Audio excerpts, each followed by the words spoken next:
इस्लाम मेरा पंथ है, हिंदू मेरी संस्कृति है, मेरी नेशनैलिटी है। जिसको एफआईआर करानी है वो कराए, मैं आज आह्वान करती हूँ। तलोजा जेल वो जेल है जहाँ पे गैंगस्टर्स होते हैं।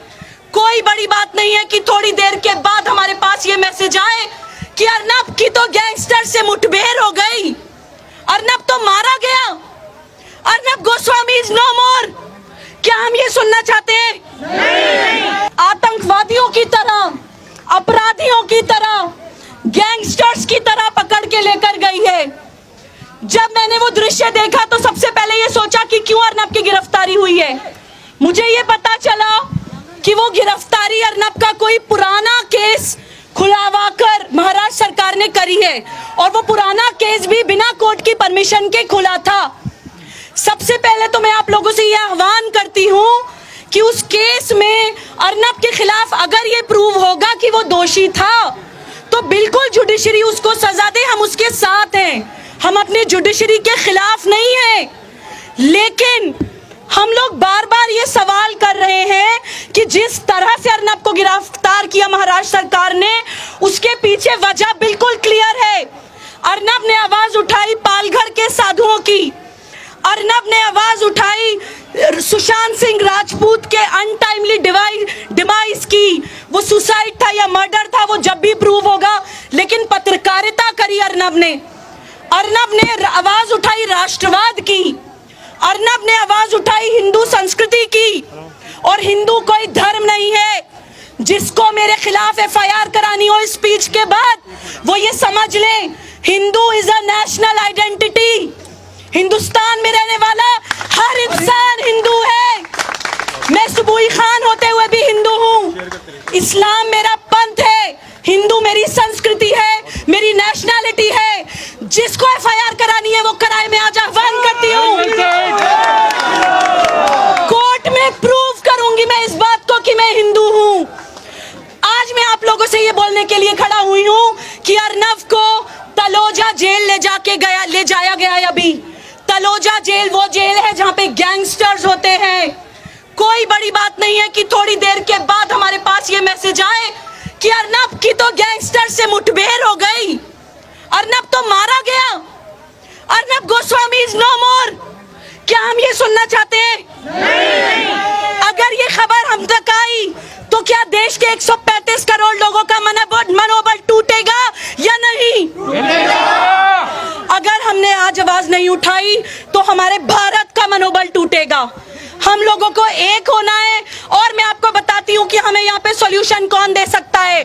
हम सरकार के विरोध में कोई नारे नहीं लगाएंगे, समझिए इस बात को। हम सोचें कि अकेले योगी जी या अकेले मोदी जी 135 करोड़ लोगों की जिम्मेदारी ले लें, वो नहीं ले सकते। महाराष्ट्र सरकार ने बहुत चालाकी से अर्नब को एक केस में फंसा के जेल में डलवाया है। बेल देने की पावर सिर्फ जुडिशरी के पास होती है। हम जुडिशरी को ये तो नहीं फोर्स कर सकते हैं कि वो बेल दे, क्योंकि वो जजेस की डिस्क्रिशनरी पावर होती है। As an officer of the court मैं पूरा सम्मान करती हूँ जुडिशरी का, लेकिन अर्नब की जान को खतरा है महाराष्ट्र में, अर्नब की जान को खतरा है तलोजा जेल में। हमारे देश में आतंकवादियों के लिए कोर्ट्स कॉग्निजेंस लेती हैं।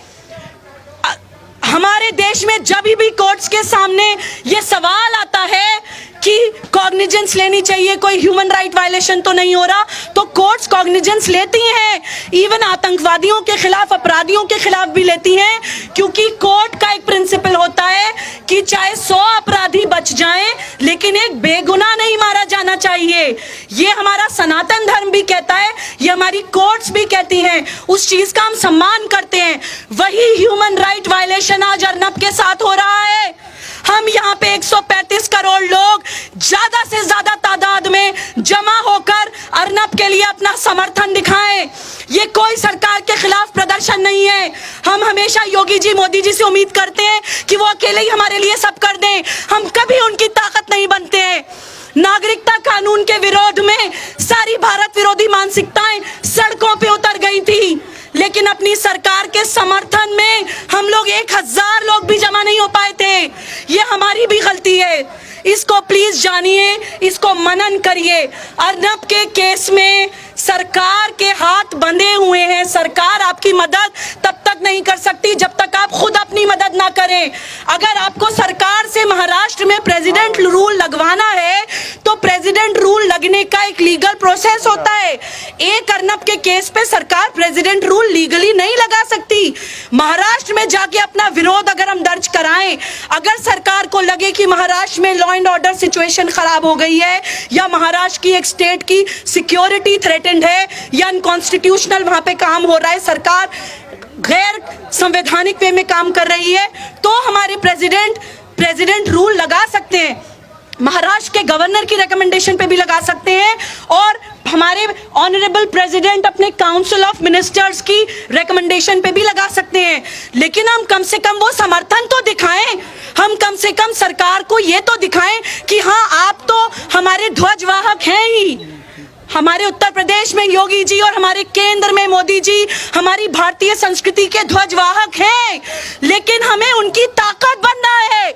हमें अर्नब के समर्थन में सड़कों पर आना है, महाराष्ट्र सरकार के खिलाफ एकजुट होकर आवाज उठानी है, क्योंकि वो अनकॉन्स्टिट्यूशनल काम कर रहे हैं।